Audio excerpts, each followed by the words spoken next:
യൂട്യൂബർമാരുടെ cyber ആക്രമണങ്ങൾക്കെതിരെ ഇരയായവർ, വേദന അനുഭവിച്ചവർ, അപമാനിക്കപ്പെട്ടവർ പ്രതികരണവുമായി വന്നിട്ടുണ്ട്. ശക്തമായ പ്രതിഷേധം രേഖപ്പെടുത്തുകയാണ് അവർ നടത്തിയ വാർത്താ സമ്മേളനത്തിന്റെ വിശദാംശങ്ങളാണ് നാം കേൾക്കുന്നത്. കേൾക്കുക. ഒരു പ്രത്യേക വ്യക്തിക്കെതിരെ വ്യക്തിഹത്യ നടത്തുന്നു, സ്ഥിരമായി വ്യക്തിഹത്യ നടത്തുന്നു എന്ന് എന്നെ കുറച്ച് പേര് വിളിച്ച് പറഞ്ഞതിന്റെ സാഹചര്യത്തിലാണ് ഞാൻ ഈ സോഷ്യൽ മീഡിയയിൽ വരുന്ന കണ്ടന്റ്സ് ഞാൻ ശ്രദ്ധിക്കാൻ തുടങ്ങിയത്. അത് ഒരു ജാനുവരി മുതൽ ഞാൻ ഇത് സ്റ്റഡി ചെയ്യാൻ തുടങ്ങി. ഇത് നോക്കിക്കഴിഞ്ഞപ്പോ ഒത്തിരി ഞാൻ എന്റെ മുമ്പിൽ വന്നിരിക്കുന്ന വീഡിയോസിൽ ഞാൻ കണ്ടത് ഒറ്റയ്ക്ക് ജീവിക്കുന്ന സ്ത്രീകൾ, ഡിവോഴ്സ് ആയവർ, അതല്ലെങ്കിൽ സിംഗിൾ മദേഴ്സ്, ഡിവോഴ്സ് ആയവര്, കല്യാണം കഴിക്കാതെ ഒറ്റയ്ക്ക് ജീവിക്കുന്നവര്, ഇങ്ങനെയുള്ള സ്ത്രീകളൊക്കെയാണ് ഇവരുടെ ടാർഗറ്റ്, മെയിൻ ടാർഗറ്റ്. അതുപോലെ കുറച്ച് സെലിബ്രിറ്റീസ്. അപ്പൊ ഇവരെയൊക്കെ എടുത്തു വെച്ച് വ്യക്തിഹത്യ ചെയ്യോ, നമുക്കൊരാളെ വിമർശിക്കാനുള്ള അധികാരമുണ്ട്. നമ്മുടെ ഇന്ത്യൻ ഭരണഘടന നമുക്കത് തരുന്നുണ്ട്. പക്ഷേ അത് ഏതറ്റം വരെ എന്ന് ഇവിടെ ഇരിക്കുന്ന എല്ലാ മാധ്യമ പ്രവർത്തകർക്കും അറിയാം. അത് നമ്മുടെ മൂക്കിൻ തുമ്പ് വരെ എന്ന് പറയുന്നത് പോലെ ഇതേപോലെ ഒരു നിയമമുണ്ട് നമുക്ക്. നമ്മുടെ പേഴ്സണൽ കാര്യങ്ങൾ, നമ്മുടേതായ വ്യക്തിപരമായ കാര്യങ്ങൾ നമ്മുടേത് മാത്രമാക്കി സംരക്ഷിച്ചു വെക്കാനുള്ള ഒരു അധികാരം കൂടി നമ്മുടെ ഇന്ത്യൻ ഭരണഘടന നമുക്ക് തരുന്നുണ്ട്. നിയമത്തിന് മുമ്പിൽ നമുക്ക് ഇക്വാലിറ്റി തരുന്നുണ്ട്. സംശയമുള്ളവർ ആരെങ്കിലും ഉണ്ടെങ്കിൽ നോക്കാം. കോൺസ്റ്റിറ്റ്യൂഷൻ ഓഫ് ഇന്ത്യ ആർക്കെങ്കിലും കാണണമെങ്കിൽ ഇതെടുത്ത് നോക്കാം. ഇതിനകത്ത് ആർട്ടിക്കിൾ 14, ആർട്ടിക്കിൾ 19, ആർട്ടിക്കിൾ 21, ഇത് 3 നിങ്ങൾക്ക് എല്ലാവർക്കും അറിയാവുന്നതാണ്. നിങ്ങൾക്ക് എന്തെങ്കിലും സംശയം ഉണ്ടെങ്കിൽ ഇതെടുത്ത് നോക്കാം. എന്തുകൊണ്ട് എനിക്ക് ഒരാളിനെ വിമർശിക്കാൻ അധികാരമുണ്ടെന്ന് പറയുമ്പോൾ അവനവന്റെ പേഴ്സണൽ കാര്യങ്ങൾ എടുത്തിട്ട് അല്ലെങ്കിൽ ഒരാളിനെ വ്യക്തിഹത്യ ചെയ്ത് സംസാരിക്കുന്ന സമയത്ത് അവർക്ക് മാനാഭിമാനമുണ്ടെന്ന് എന്തുകൊണ്ട് ഈ യൂട്യൂബേഴ്സ് ചിന്തിക്കുന്നില്ല? എന്നെ കുറിച്ച് പറയുവാണെങ്കിൽ എനിക്കൊരു അഭിമാനമുണ്ട്. ചിലപ്പോൾ ഞാൻ ഒരു മാധ്യമത്തിന് മുമ്പിൽ വന്നിരുന്ന് സംസാരിക്കാനും മാധ്യമത്തിന് മുമ്പിൽ വരാനും താല്പര്യമുള്ള ആളായിരിക്കാം. പക്ഷെ എൻ്റെ വീട്ടുകാർ അവരുടെ വ്യക്തിപരമായ കാര്യങ്ങൾ, അവർ മാധ്യമത്തിന് മുമ്പിൽ വരാതെ അവർ വ്യക്തിപരമായ കാര്യങ്ങൾ, അവരുടേതായ ഫ്രീഡം അനുഭവിച്ച് ജീവിക്കുന്നവരായിരിക്കാം. അതിനുള്ള അധികാരം നമുക്കുണ്ടെന്നിരിക്കെ അവരെ കൂടെ വലിച്ചഴച്ച്, ആക്ച്വലി ഞാൻ വിക്ടിം അല്ല, ഞാൻ സംസാരിക്കുന്നത് പൊതുവായിട്ടുള്ളൊരു സ്ത്രീകൾക്ക് വേണ്ടിയാണ് ഞാൻ സംസാരിക്കുന്നത്. അപ്പോൾ അങ്ങനെ ഇരിക്കുന്ന വീട്ടുകാരെ, നമ്മുടെ പാരൻസിനെ, മൈനർ ആയിട്ടുള്ള കുഞ്ഞുങ്ങളെ എല്ലാം എടുത്തിട്ടിട്ട് വ്യക്തിഹത്യ ചെയ്തുകൊണ്ടാണ് ഈ യൂട്യൂബേഴ്സ് സംസാരിക്കുന്നത്. ഞാൻ കളക്ട് ചെയ്തിട്ടുണ്ട് ഒരു 36 ചാനലുകളുടെ പേരും ഡീറ്റെയിൽസും ഞാൻ കളക്ട് ചെയ്തിട്ടുണ്ട്. ഞാൻ ഇതിനെതിരെ നിയമപരമായിട്ട് മുന്നോട്ട് നീങ്ങിക്കൊണ്ടിരിക്കുകയാണ്. ഞാനിത് നീങ്ങിക്കൊണ്ടിരിക്കുന്ന സമയത്താണ് ഷാരിക ഇങ്ങനെ ഒരു പ്രസ് മീറ്റ് നടത്തുന്നുണ്ടെന്നും ഇതാണ് ഷഫീന ബീവിയുടെ കുറെ വീഡിയോസ്, ഇത് അവർക്കെതിരെ ഒരു 62ഓളം സ്ത്രീകൾ ചേർന്ന് നൽകിയിട്ടുള്ള പരാതിയുടെ ഒരു ഇതാണ്, FIR ഇട്ടതിന്റെ ഒരു റെസീറ്റാണിത്, ഒരു അക്നോളജ്മെന്റ് ആണിത്. അപ്പൊ ഇങ്ങനെ ഒരു സംഗതി ഷഫീന ബീവി എന്നൊരു സ്ത്രീക്കെതിരെ ഉണ്ട്. അപ്പൊ ഇവരൊരു പ്രസ് മീറ്റ് നടത്തുന്നുണ്ട് എന്ന് ഷാരിക അറിയിക്കുകയും അതനുസരിച്ചാണ് ഞാൻ ഇവിടെ വന്നിട്ടുള്ളത്. ഇത് നമുക്ക് വേണ്ടത് എന്താണെന്ന് വെച്ച് കഴിഞ്ഞാൽ, ഇത് ആരും ഇതിനെക്കുറിച്ച് റിപ്പോർട്ട് ചെയ്യുന്നില്ല. ഇവർ അവകാശപ്പെടുന്നത് സാറ്റലൈറ്റ് മാധ്യമങ്ങളെ നിങ്ങൾ ചെയ്യുന്നത് പോലെ മാധ്യമ പ്രവർത്തനത്തിന് ഞങ്ങൾക്ക് അവകാശമുണ്ട്, ഞങ്ങൾ മാധ്യമ പ്രവർത്തനമാണ് നടത്തുന്നത് എന്ന് പറഞ്ഞുകൊണ്ടാണ് ഈ വ്യക്തിഹത്യ നടത്തിക്കൊണ്ടിരിക്കുന്നത്. ഈ ഷഫീന ബീവി എന്നൊരു വ്യക്തി, എനിക്ക് അവരുമായിട്ട് യാതൊരു പരിചയവുമില്ല, ഒന്നുമില്ല. പക്ഷെ അവരുടെ ഒരു വീഡിയോ ഞാൻ കണ്ടിരുന്നു. ഞാൻ ഇൻവെസ്റ്റിഗേറ്റീവ് ജേർണലിസ്റ്റ് ആണ്, എൻ്റെ തൊഴിൽ ഇൻവെസ്റ്റിഗേറ്റീവ് ജേർണലിസം ആണ് എന്ന് പറയുന്ന ഒരു വീഡിയോ ഞാൻ കണ്ടിരുന്നു. എങ്ങനെയാണ് അവർ ഇൻവെസ്റ്റിഗേറ്റീവ് ജേർണലിസം എന്ന പേരിൽ ആളുകളെ വ്യക്തിഹത്യ ചെയ്യുന്നതെന്ന് മനസ്സിലാവുന്നില്ല. അപ്പൊ നമ്മുടെ ആവശ്യം, ഞാൻ വലിച്ചു നീട്ടുന്നില്ല, നമ്മുടെ ഒരു ആവശ്യം ഇത്ര മാത്രമേ ഉള്ളൂ. നമുക്ക് വ്യക്തമായിട്ടുള്ള നിയമങ്ങളുണ്ട്, സൈബർ ലോസ് ഉണ്ട്, സുപ്രീം കോർട്ട് ഓർഡർ ഉണ്ട്. ഈ സുപ്രീം കോർട്ട് ഓർഡർ അനുസരിച്ചിട്ട് പക്ഷെ നമ്മുടെ പോലീസ് സ്റ്റേഷനുകളോ സൈബർ സെല്ലുകളോ പ്രവർത്തിക്കുന്നില്ല എന്നുള്ളതാണ്. അപ്പൊ ഇതിനെതിരെയാണ് നമ്മളൊരു നിയമം ശക്തമാക്കാൻ വേണ്ടിയിട്ട് ഞങ്ങൾ മുന്നോട്ട് ഇറങ്ങിയിരിക്കുന്നത്. ഞങ്ങളിപ്പോ ഇന്ന് മുതൽ ഞങ്ങൾ ഈ ഒരു മൂവ്മെന്റ് ഇവിടെ സ്റ്റാർട്ട് ചെയ്തിരിക്കുകയാണ്. ഇതിന്റെ അടുത്തപടിയായിട്ട് നമ്മൾ നിവേദനം സമർപ്പിക്കുകയും നിയമ നടപടികളുമായിട്ട് മുന്നോട്ട് പോവുകയും ചെയ്തുകൊണ്ടിരിക്കുകയാണ് നമ്മൾ. എന്നിട്ടും നടപടി ആയിട്ടില്ലെങ്കിൽ സമര പരിപാടികളെ കുറിച്ചും ഞങ്ങൾ ആലോചിക്കുന്നുണ്ട്. ഞങ്ങൾക്ക് ഈ ഒരു നിയമം ശക്തമായിട്ട് പ്രാബല്യത്തിൽ വരണം.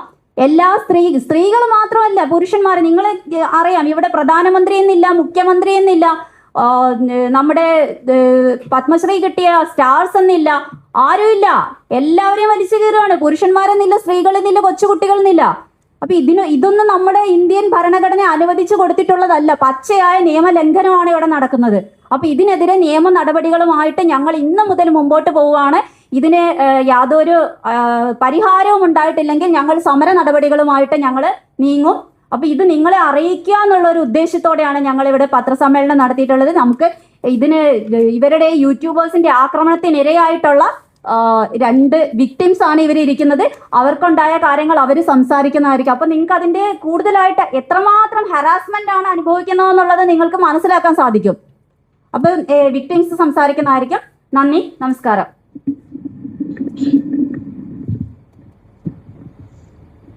നമസ്കാരം, എൻ്റെ പേര് റസീന നൗഷാദ്.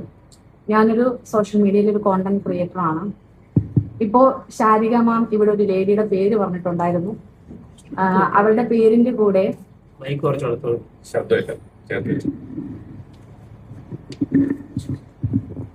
ശാരിക മാം ഇവിടെ ഒരു ലേഡിയുടെ പേര് പറഞ്ഞിട്ടുണ്ടായിരുന്നു. അവരുടെ പേരിന്റെ കൂടെ ഒരു BV ചേർത്തിട്ടുണ്ടായിരുന്നു.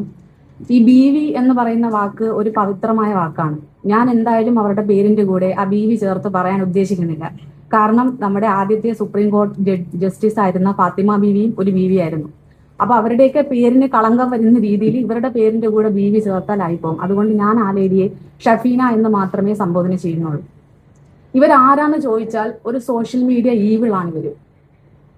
വെർബൽ റേപ്പ് എന്ന് പറഞ്ഞാൽ ചിലപ്പോൾ എനിക്ക് അത് പറയുമ്പോൾ എനിക്ക് ചിലപ്പം പ്രതികരിക്കുന്ന രീതി ചിലപ്പോൾ ഞാൻ ഭയങ്കരമായിട്ട് ഇമോഷണൽ ആയിപ്പോകും. കാരണം പെൺമക്കളുള്ള ഒരു അമ്മയ്ക്കറിയാം ഒരു പെൺകുട്ടിയെ വളർത്തുന്ന ഒരു അമ്മ എത്രമാത്രം സൊസൈറ്റിയെ ഭയന്നിട്ടാണ് ഒരു പെൺകുട്ടിയെ വളർത്തിയെടുക്കുന്നത്.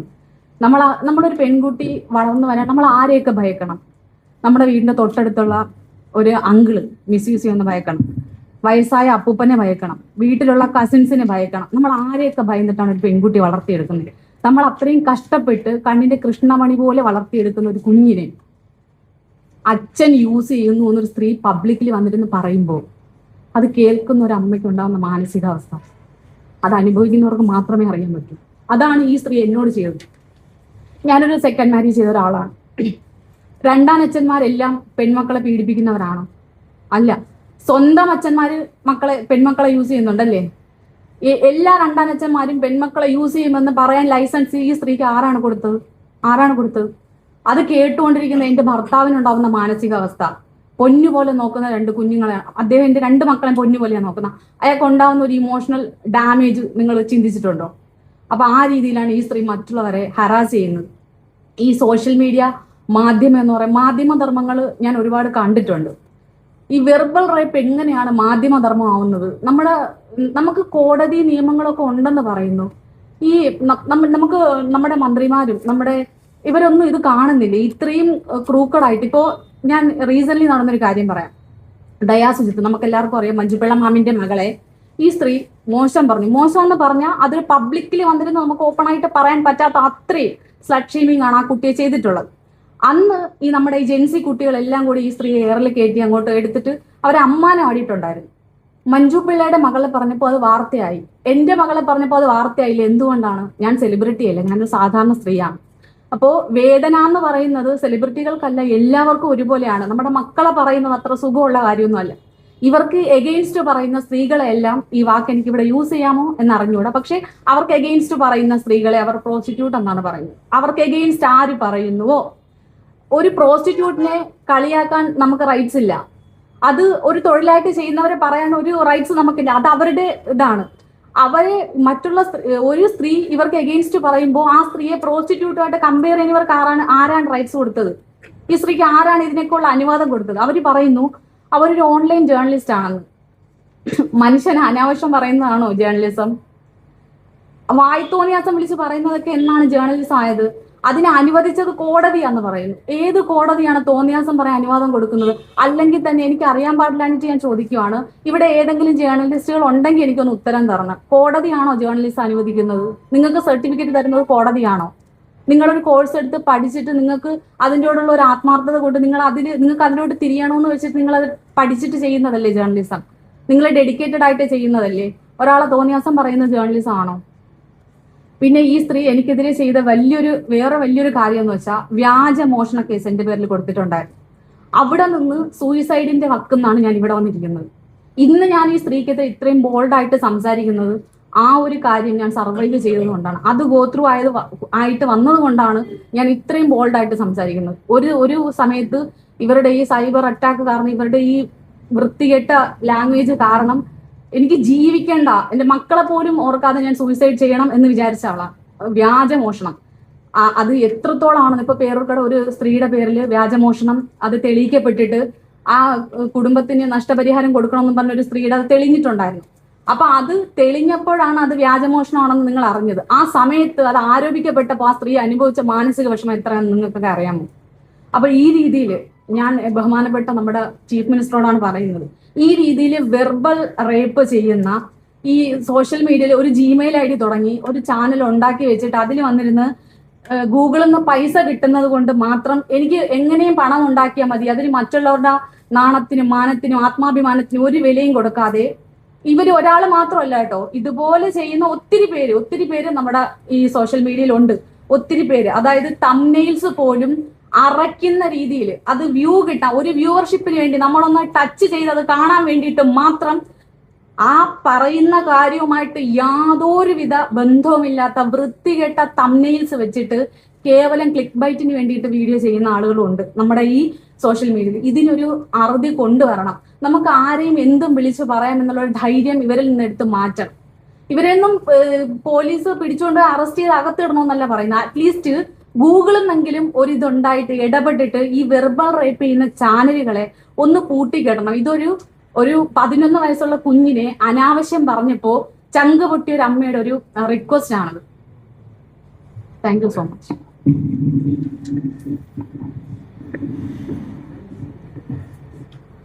കൃഷ്ണ, എൻ്റെ പേര് ബിന്ദു ബാലചന്ദ്രൻ. ശരിക്കുമുള്ള പേര് ബിന്ദു ഹരേകൃഷ്ണ. കൃഷ്ണാസ് ഓർഗാനിക് ഹെർബൽ പ്രോഡക്ട്സിൻ്റെ ഓണറാണ്. എനിക്കൊരു ചെറിയ കോസ്മെറ്റിക് കമ്പനി ഉണ്ട്. ഇപ്പം ഞാൻ ഒറ്റയ്ക്ക് ജീവിക്കുന്ന ഒരു വ്യക്തിയാണ്. എനിക്ക് മക്കളൊന്നുമില്ല. കുട്ടികളായിട്ട് കുറച്ച് പെറ്റ്സ് മാത്രമേ ഉള്ളൂ. അങ്ങനെ 8 മക്കളാണ് എനിക്കുള്ളത്. അങ്ങനെ എൻ്റെ അമ്മ കഴിഞ്ഞ വർഷം മരിച്ചുപോയി. അപ്പം അമ്മ മരിച്ച ശേഷം ഞാൻ വീട്ടിൽ ഒറ്റയ്ക്ക് കഴിയുകയാണ്. ഹസ്ബൻഡ് ഞാനുമായിട്ട് സെപ്പറേറ്റഡ് ആണ്.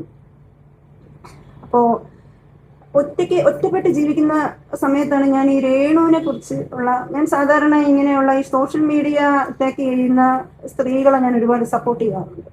അപ്പൊ അങ്ങനെ ഇരിക്കുമ്പോഴാണ് രേണുവിനെ കുറിച്ച് മോശമായിട്ട്, രേണുവിന്റെ മകനെയും കുറിച്ച് മോശമായിട്ട്, അതെന്താണ് അവരോടെ ഞാൻ കണ്ടതെന്നുള്ള കാര്യം ഞാനിവിടെ പറയുന്നില്ല.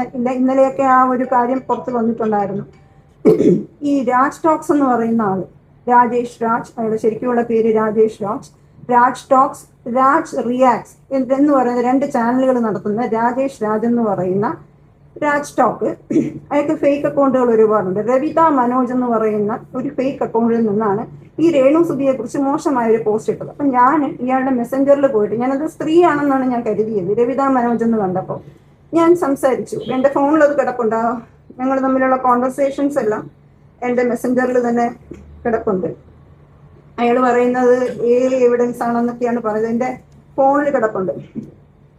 ഫോണിൽ എല്ലാം എൻ്റെ ഇയാളുമായിട്ടുള്ള ചാറ്റ് ഫോണിൽ കിടപ്പുണ്ട്, മെസ്സഞ്ചറിൽ. ഇയാൾ എഴുതിയതാണ് ഇതെല്ലാം. അപ്പം ഒരു സ്ത്രീയുടെ ശരീരത്തെക്കുറിച്ചും അവരുടെ മകൻ അവരെ കൊല്ലും എന്നൊക്കെ പറഞ്ഞ് വളരെ മോശമായ രീതിയിലാണ് ഇയാൾ എഴുതിയത്. അപ്പം എനിക്ക് മനസ്സിലായി ഇത് ആണല്ല, പെണ്ണല്ല, ആണാണ് എന്നോട് സംസാരിച്ചുകൊണ്ടിരിക്കുന്നത് എന്നുള്ള കാര്യം. ഒരു ആണുങ്ങൾക്ക് ഇങ്ങനെ എഴുതാൻ പറ്റും. മനസ്സിലായപ്പോൾ ഞാൻ ആ ചാറ്റ് ഇവിടെ നിന്ന് കട്ട് ചെയ്ത് പോകാനായിട്ട് നോക്കി. പക്ഷെ ഇയാൾ സമ്മതിക്കുന്നില്ല. ഇയാൾ മെസ്സേജ് ഇട്ടുകൊണ്ടിരിക്കാം.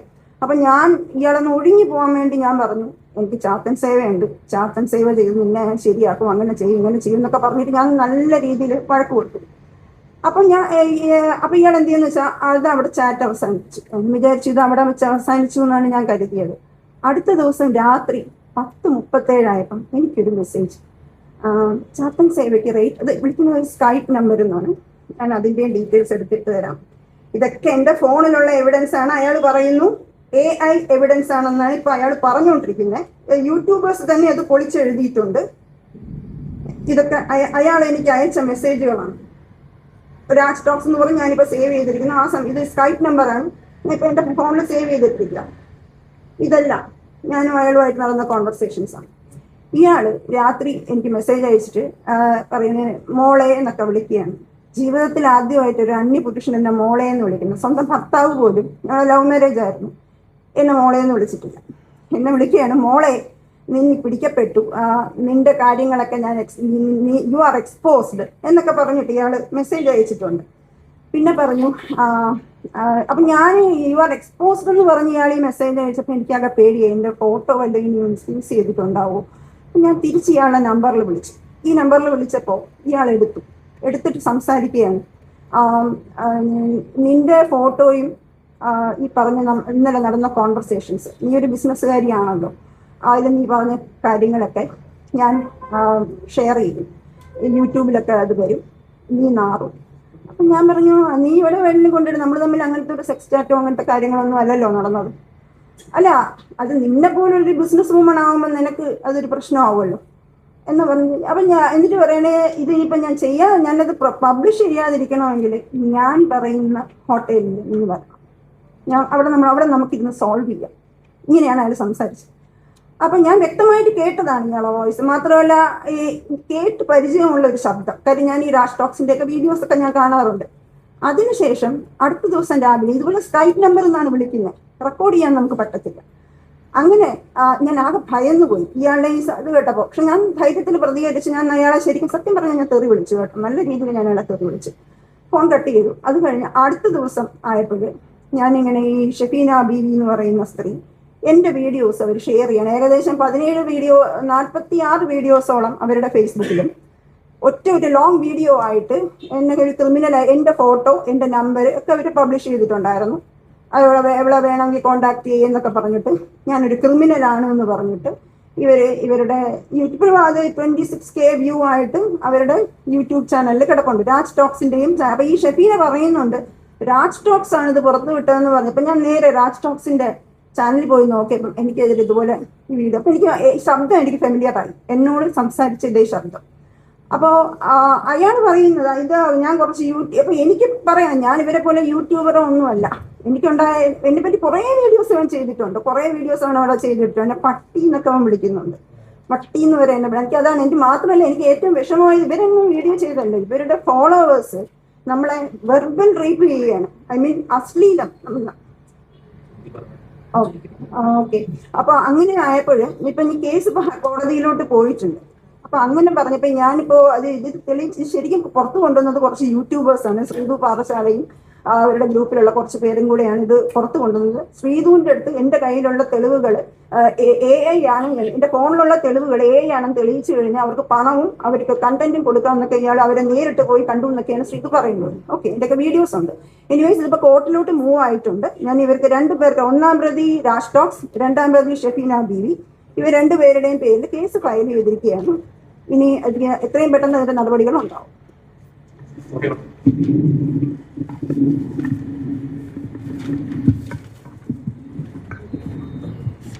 അപ്പൊ ഇതൊക്കെയാണ് നിങ്ങളോട് ഞങ്ങൾക്ക് ഇന്ന് പറയാനുണ്ടായിരുന്നത്. അതിനു വേണ്ടിയിട്ടാണ് പ്രസ് മീറ്റ് വിളിച്ചത്. ഇതിനൊരു നിയമ നടപടികൾ ഉറപ്പായിട്ടും ഉണ്ടാവണം. ഇവിടെ അവസാനിച്ചില്ലെങ്കിൽ ഞങ്ങൾ തീർച്ചയായിട്ടും സമരമുഖമായിട്ട് ഉറപ്പായിട്ടും മുന്നോട്ട് പോകാനാണ് ഞങ്ങളുടെ തീരുമാനം. കാരണം പ്രായപൂർത്തിയാകാത്ത കുട്ടികൾക്കും അമ്മമാർക്കും സിംഗിൾ മദേഴ്സ് ആയാലും ഡിവോഴ്സ് ആയാലും ജീവിക്കണം, ജീവിച്ചേ പറ്റൂ. വിഡോസിനും അതുപോലെ പുരുഷന്മാരും തീർച്ചയായിട്ടും ഒരു പുരുഷന്മാരെ കള്ളക്കേസിലൊക്കെ കുടുക്കിയിട്ടുണ്ട്, അവരുടെ വീട്ടിൽ ചെന്നിട്ടുണ്ട്, അവരുടെ ഭാര്യമാരെ അടിക്കാനോ അവരെ അടിക്കാനോ ഒക്കെ ചെന്ന വീഡിയോസ് എല്ലാം ഉണ്ട്. അപ്പൊ ഇതിനൊരു അറുതി ഉണ്ടാവണം. അതിനു വേണ്ടിയിട്ടാണ് ഞങ്ങൾ ഇങ്ങനൊരു പത്രസമ്മേളനം നടത്തിയത്. അപ്പൊ ഞങ്ങൾക്ക് മുഖ്യമന്ത്രിയോടും അതോടൊപ്പം ആഭ്യന്തര മന്ത്രിയോടും സൈബർ സെല്ലിനോടും പോലീസുകാരോടും പോലീസ് ഡിപ്പാർട്ട്മെന്റിനോടും പറയാനുള്ളത്, ഇതിനൊരു നിയമ നടപടികൾ ഉണ്ടായില്ലെങ്കിൽ തീർച്ചയായിട്ടും സമരമുഖങ്ങളുമായി തന്നെ ഈ പറയുന്ന പോലെ ഞങ്ങളും തിരുവനന്തപുരത്ത് തന്നെ വന്ന് ഇരിക്കേണ്ടി വരുന്ന ഒരു അവസ്ഥ ആകും. കാരണം ഞങ്ങൾക്ക് ജീവിച്ചേ പറ്റൂ, ഞങ്ങൾക്ക് മാന്യതയുണ്ട്, ഞങ്ങളുടെ കുഞ്ഞുങ്ങൾക്ക് പഠിക്കണം. അതുകൊണ്ട് തീർച്ചയായിട്ടും ഇതിനൊരു നിയമ നടപടികൾ ഇവർക്കെതിരെ ഇവരെയൊന്നും നശിപ്പിക്കണമെന്നോ ഇവരെയൊന്നും എന്തെങ്കിലും ചെയ്യണമെന്നല്ല, പക്ഷേ അന്തസ്സായിട്ട് ചെയ്യുക, മറ്റുള്ളവർ ഉപദ്രവിക്കാതിരിക്കുക. എന്തും കാണിക്കാം, ഒരു മാധ്യമ പ്രവർത്തനം എന്ന് പറഞ്ഞാൽ അല്ലെങ്കിൽ ജേർണലിസം എന്ന് പറഞ്ഞാൽ എന്തും ചെയ്യാം, എന്ത് തോന്നിയവാസവും ആരെയും പറയാം എന്നുള്ള ഒരു റൈറ്റ് അല്ല. അതിൻ്റെതായ അന്തസ്സുണ്ടെന്ന് ഇവരെ മനസ്സിലാക്കിച്ചു കൊടുക്കുക എന്ന് മാത്രമാണ് നമ്മൾ ഉദ്ദേശിക്കുന്നത്. അതുകൊണ്ട് തീർച്ചയായിട്ടും ഒരു നടപടി ഉണ്ടാകുമെന്ന് പ്രതീക്ഷിക്കുന്നു. Thank you so much. ഒരു കാര്യം കൂടെ നമ്മൾ എടുത്തു പറയുവാണ്, നമ്മൾ നിയമ നടപടികളുമായിട്ട് മുന്നോട്ട് പോവുകയാണ്. നിങ്ങളെല്ലാ മാധ്യമപ്രവർത്തകരുടെയും സപ്പോർട്ട് നമുക്ക് വേണം. ഇത് പറഞ്ഞല്ലോ, ഒരാളെ മാത്രം ബാധിക്കുന്ന ഒരു വിഷയമല്ല, ഒരു കൂട്ടം ആൾക്കാരെ ബാധിക്കുന്ന ഒരു വിഷയമാണ്. അതുകൊണ്ട് നിങ്ങൾ മാധ്യമപ്രവർത്തകരുടെ എല്ലാവരുടെയും സപ്പോർട്ട് ഞങ്ങൾ നിങ്ങളുടെ അടുത്ത് റിക്വസ്റ്റ് ചെയ്യുവാണ്. ഇതിനൊരു പരിഹാരമായില്ലെങ്കിൽ ഞങ്ങൾ തീർച്ചയായും ശാരിക പറഞ്ഞല്ലോ സമര പരിപാടികളുമായിട്ട് മുന്നോട്ട് പോകും. അവിടെയും നിങ്ങളുടെ സപ്പോർട്ട് ഞങ്ങൾ റിക്വസ്റ്റ് ചെയ്യുവാണ്. നിങ്ങളുടെ എല്ലാവരുടെയും സപ്പോർട്ട് പ്രതീക്ഷിച്ചുകൊണ്ട് ഞങ്ങൾ നിർത്തുവാണ്. ഷാരിയക്കൊന്നും പറയാനുണ്ട്? ആ മോളുടെ വീഡിയോ ഒന്ന് ആവശ്യമുള്ളവർക്ക് വേണ്ടി. എൻ്റെ മോളെ, അതായത് എൻ്റെ പ്രായപൂർത്തിയാകാത്ത എൻ്റെ മോളെ പറഞ്ഞ കുറച്ച് കാര്യങ്ങൾ ഇതിനകത്ത് എൻ്റെ കയ്യിലുണ്ട്. അതായത് അത് പുറത്ത് ഒരു അമ്മയെന്ന നിലയിൽ എനിക്കത് പറയാൻ ബുദ്ധിമുട്ടാണ്. അതായത് ഒരു അമ്മ ഒരു കുഞ്ഞിനെ വളർത്തുന്നത് ഞരമ്പന്മാരായിട്ടുള്ള സാമൂഹ്യ ദ്രോഹികൾക്ക് വേണ്ടി ഇട്ടുകൊടുക്കാൻ വേണ്ടിയിട്ടാണെന്നൊക്കെ പറയുക. ഇതൊക്കെ എന്താണ്? സ്ത്രീകൾക്ക് മാന്യതയ്ക്കും പുരുഷന്മാരുടെ മാന്യതയ്ക്കും വിലയില്ലേ? അത് ഷഫീന ബീവി വളരെ വ്യക്തമായിട്ട് നമ്മുടെ പേര്, അതായത് നമ്മളെയൊക്കെ വിളിക്കുന്ന പേരുകൾ വേറെയാണ്. ഒരാളെ ക്രിട്ടിസൈസ് ചെയ്യാം, നമ്മൾ ആരും അവർക്കൊന്നും ഒരു ദ്രോഹവും ചെയ്തില്ല, വളരെ അന്തസ്സായിട്ടാണ് ഇന്നേ വരെ ജീവിച്ചത്. അപ്പം അന്തസ്സുള്ളവർക്ക് ഇവിടെ മുന്നോട്ട് പോകണ്ടേ? നമുക്ക് എന്ത് വൃത്തിയോടും ചെയ്ത് ജീവിക്കാൻ പറ്റില്ല. ഇവർക്കെതിരെ തിരിച്ച് ഞാനും പ്രതികരിച്ചിട്ടുണ്ട്, പക്ഷെ എൻ്റെ മാന്യമായ ഭാഷയിലാണ് പ്രതികരിച്ചിരിക്കുന്നത്. എനിക്ക് അവരെ പോലെ തറയാൻ സാധിക്കത്തില്ല. അങ്ങനെ ഒരുപാട് ആൾക്കാരുണ്ട്, എന്നെ പോലെ ഇനി പുറത്തു നിൽക്കുന്ന ഒരുപാട് ആൾക്കാർക്ക് വേണ്ടിയിട്ടാണ്. അതുകൊണ്ട് തീർച്ചയായിട്ടും ഇതിലൊരു നടപടി ഉണ്ടാകണമെന്ന് നമ്മുടെ ഗവൺമെന്റിനോട് അപേക്ഷിക്കുന്നു. കേട്ടല്ലോ, സോഷ്യൽ മീഡിയ വഴി അപകീർത്തിപ്പെടുന്ന ഇത്തരം അലവലാദികളെ എത്രയും വേഗം കെട്ടുകെട്ടിക്കേണ്ട സമയം കഴിഞ്ഞിരിക്കുന്നു. നമ്മുടെ അമ്മമാർ, നമ്മുടെ മക്കൾ, നമ്മുടെ സഹോദരിമാർ ഒക്കെ ചുറ്റുവട്ടത്തും ഉണ്ട്. അവർ ഇത്തരം അലവലാദികൾ നമുക്കുണ്ടാക്കുന്ന വേദന മറന്നു പോകരുത്. പ്രത്യേകം സർക്കാർ, കേന്ദ്ര സംസ്ഥാന സർക്കാർ ഇത് വളരെ ഗൗരവത്തിലെടുക്കണം. വ്യക്തിഹത്യ വെച്ച് പൊറുപ്പിക്കാനായില്ല. നല്ലൊരു മുഖ്യമന്ത്രിയും നല്ലൊരു പ്രധാനമന്ത്രിയുമുള്ളൊരു രാജ്യത്താണ് നാം ജീവിക്കുന്നത്. ഈ വാർത്ത അവരിലേക്ക് എത്തട്ടെ. സ്വാതന്ത്ര്യത്തോടെ, ആത്മാഭിമാനത്തോടെ ഓരോ വ്യക്തിക്കും ജീവിക്കാനുള്ള അവകാശം, ആ ഒരു സ്വാതന്ത്ര്യം ലഭിക്കട്ടെ എന്ന് പ്രത്യാശിക്കുന്നു. മറ്റൊരു വാർത്തയുമായി നമുക്ക് വേഗം കണ്ടുമുട്ടാം. അതിലെല്ലാവർക്കും നല്ലൊരു ദിവസം ആശംസിക്കുന്നു. Good luck.